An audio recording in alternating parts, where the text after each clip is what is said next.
Hai sahabat semua, ketemu lagi dengan saya Gufron. Pada kesempatan kali ini, di sore yang cerah ini, kembali saya bersama Eyang Blangkon.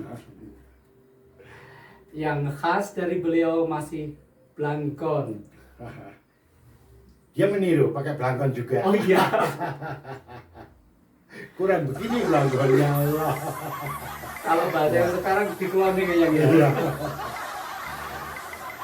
Sahabat semua, mohon tidak terfokus pada Blangkon ini, tapi fokus pada keilmuan yang akan beliau sampaikan kali ini. Karena pada kesempatan kali ini kita akan melanjutkan pembahasan troubleshooting yang terkait dengan PC di-on-kan tapi tidak ada tampilan di layar. Pada bagian sebelumnya yang sudah disampaikan, diagnosa pertama dan utama adalah komponen PSU-nya. Dan di part yang sebelum ini itu terkait dengan arus listrik dari PLN, sumber arusnya yang masuk ke bagian PSU. Nah, pada kesempatan yang bagus kali ini, apa ya yang akan kita sharingkan terkait dengan troubleshooting tersebut? Ya. Oh enggak ya? Kan yang pada sesi sebelumnya kan itu pengendaliannya atau pemecahannya solusinya kita pakai stafol. Ya betul. Nah itu seringkali ada yang bertanya bagaimana kalau pakai UPS. UPS ya? Iya. Oke. Jadi ini contohnya sudah saya siapkan. Ini UPS yang ukuran kecil ya, yang kecil yang biasa dipakai untuk komputer itu. Nanti UPS itu ada yang gede loh ya, ukurannya lebih gede dari ini, dan ada yang gede juga itu. Nanti kemampuannya beda-beda di situ ya. Nah ini UPS, jadi begini, bagus mana pakai stafol ataukah pakai UPS untuk menanggulangi listrik sumber yang turun, yang under voltage gitu ya. Nah sebelum itu saya jelaskan dulu dari UPS dengan stafol. Kalau stafol kan begini, sumber listrik, jadi listrik dari sumber listrik langsung masuk ke stafol.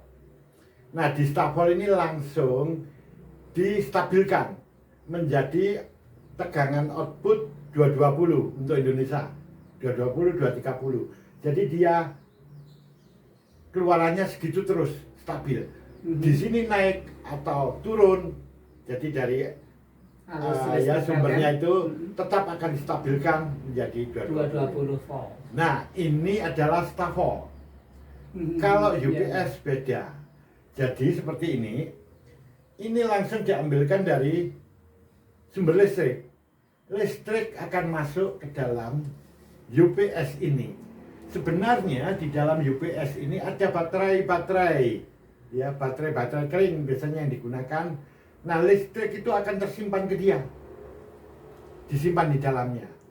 Nah kemudian kalau mau dihubungkan ke komputer, itu komputernya ada nih. Nah di sini ada listrik lagi yang nanti akan dimasukkan di komputer. Nah nanti listrik yang keluar di sini nih yang bersumber dari baterai tadi itu besarnya 220 juga. Jadi secara singkat mekanismenya begini. Ini listrik dari sumber listrik masuk dulu ke sini. Nggak peduli dia turun atau naik gitu ya. Dia masuk aja di sini. Nanti muatan listrik disimpan di baterai. Setelah tersimpan di sini, maka barulah dikeluarkan ke komputer. Ke PC. Ya, kalau dia sudah ditancapkan di sini kabel power komputernya.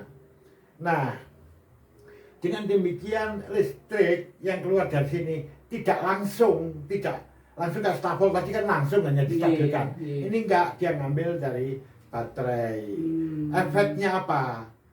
Ketika listrik itu mati, listrik sumber ya, jadi PLN itu misalnya mati mendadak, si komputer itu masih bisa nyala karena listriknya diambil dari baterai yang tersimpan tadi. Nah kalau ini ya memang lebih aman, enak. Betul sekali. Jadi sekarang tahu karena dia menyimpan listrik sehingga ada listrik cadangan di dalam. Kalau listrik mati dia masih tetap mensupport ya. Kalau stafol enggak, listrik mati ya mati ikut semua. Mati juga PC-nya. Oh, Jadi silakan begitu. pilih sendiri. Orang pasti akan pilih, oh enak UPS. Ya, Ya, Pak, ya. iya. Pastinya ya kan? Pastinya. Iya, Tapi iya. yang enggak enaknya tuh harganya mahal. Gitu. Kemudian UPS itu macam-macam ya di sini ya. Kapasitasnya itu macam-macam. Tentu ada ukurannya. Jadi misalnya kalau di sini ada orang bilang begini, ini kapasitasnya 600 watt begitu ya. Berarti dia itu hanya bisa mensuplai sebesar 600 watt keluarnya nanti outputnya. Outputnya. Iya, output dari ini. Kalau dia 1000 watt ya 1000 watt. Tapi biasanya di sini tertulisnya enggak 600 watt. 600 VA. Volt ampere. Ya, volt ampere. Iya, orang watt itu kan sama dengan volt VA. kali ampere. Ya. Jadi itu sama aja kayak begitu. Jadi berapa lama dia bisa mendukung komputer itu tentu tergantung dari kapasitas PSU-nya, apa UPS-nya.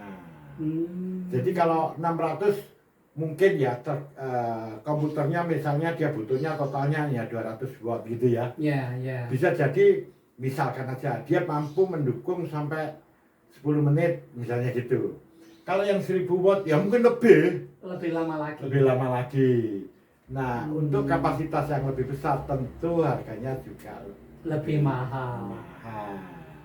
Oke. Nah, iya. Kalau dari sisi ini tadi ya, kemampuan UPS ini misalnya tertulis 600 VA volt ampere, untuk mensuplai PC itu kalau misalnya PC-nya 200 misalnya, berarti bisa mensuplai 3 PC, begitu ya yang maksudnya?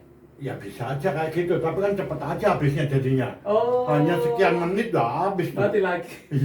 Iya. Ya. Oh begitu. Ya. Tapi secara ini ya, sistem itu bisa mampu ya Pak? Mampu. 600 tadi untuk 3 PC, Ya. kalau satu PC membutuhkan 200 Ya. watt atau volt ampere. Ya. Begitu ya yang ya? Ya, tapi itu tidak direkomendasikan. Oh begitu. Kalau yang ini direkomendasikan hanya untuk satu PC. Satu PC. Kalau kita bilang bisa ya bisa. Bisa. Ya. Tapi kalau tidak direkomendasikan tentu tadi efeknya jelek. Tetap ada efeknya. Iya. Jadi kan nanti bedanya begini ya. Kalau kita pakai stafol, begitu listrik mati, ya komputernya ikut mati kan. Iya betul. Kalau kayak gitu tuh seringkali Anda akan kehilangan data tuh. Betul. Ya. Betul ya. Kemudian software juga bisa rusak, terpaksa harus install ulang atau Yes. repair ya. Iya, iya. Kayak begitu. Tapi kalau pakai ini kan enggak. Lebih aman. Ya karena begitu listrik sumber mati, dia masih jalan. Kita ada kesempatan untuk apa? Meng-close Ya, ya, betul. jadi Menyimpan aplikasi-aplikasi data. menyimpan data baru sudah. Jadi ini menghemat komponen juga ya, data-data kita juga bisa kita selamatkan dengan baik. Yes. Ya. Makanya bagi mereka yang listrik di daerahnya itu sering mati secara mendadak, gunakan UPS. Ya. Akhirnya di situ ya. Ya kita lebih selamat. Ya, urgensinya UPS di kondisi semacam itu. Iya. Gitu. Makanya di instansi, di sekolahan itu selalu kalau namanya server pasti dihubungkan dengan UPS. UPS. Lah batuk, gara-gara UPS saya batuk. Ya. Seperti itu. Nggih, bisa dipahami dengan jelas nggih yang ya. Oke. Nah, nanti ini Ada lagi ini. satu lagi. Ya, tadi nggak dikasih minum. Kelupaan minumnya ini Ya, sama sama-sama. ininya nih, kameramennya dibiarin. Nggak apa-apa udah, kita lanjut ya. Oke. Seperti ini. Tadi troubleshooting atau apa gejala kerusakan ketika PC dinyalakan tampaknya on di lampunya LED-nya, indikatornya. tapi nggak tampil di layar Iya, monitor. kembali ke Itu permasalahan juga bisa disebabkan begini loh, listrik mati mendadak. Listrik mati mendadak. Ya, setelah itu dinyalakan, kasusnya kayak gitu, nggak ada tampilan di layar monitor. Ya, Dengan asumsi listrik belum tersambung dengan UPS. Oh, maaf, PC-nya tidak tersambung dengan ya, UPS. tadi saya katakan begini Iya. maksudnya, dia nggak pakai UPS, nggak pakai apa stafol ya, listrik mati mendadak ya, Mhm. itu bisa mengakibatkan begitu listriknya udah nyala, komputernya dinyalain, tidak ada tampilan di layar monitor. Oh. Bisa terjadi itu. Bisa terjadi semacam itu. Ya. Nah, kalau kayak begini, bagaimana penanganannya seperti Nah, itu ya, ya? betul betul. Nah, betul. jadi kan topiknya kan tidak tampil di layar monitor tidak itu ada kan. tampilan, nggih, tidak ada tampilan. Ada lagi yang seperti ini. Ketika ini dihubungkan ke sumber sumber listrik, arus listrik. nah kan kalau kita mau pakai ini harus kita on kan dulu kan. On off-nya ada. Ya, Nggih. setelah itu on off, kemudian baru komputernya Ya, betul, ya betul. dinyalakan. Nah, dia terlalu cepat itu melakukannya kayak begini. Plek, langsung ke Di on kan PC-nya. iya. Nah, jadi cepat sekali. Cek, cek. Itu juga bisa mengakibatkan akhirnya tidak ada tampilan di layar monitor. Kalau sudah kayak begitu, baik yang listrik mati mendadak maupun mengonkan ini UPS dan ya, PC yang terlalu cepat. terlalu cepat itu menghasilkan Salah satu ya nggak biasa. ada tampilan Tidak ada di layar tampilan di monitor. layar juga. Walaupun sudah dimatikan, diulang lagi, dimatikan, diulang lagi akan tetap seperti itu. Oh. Ya.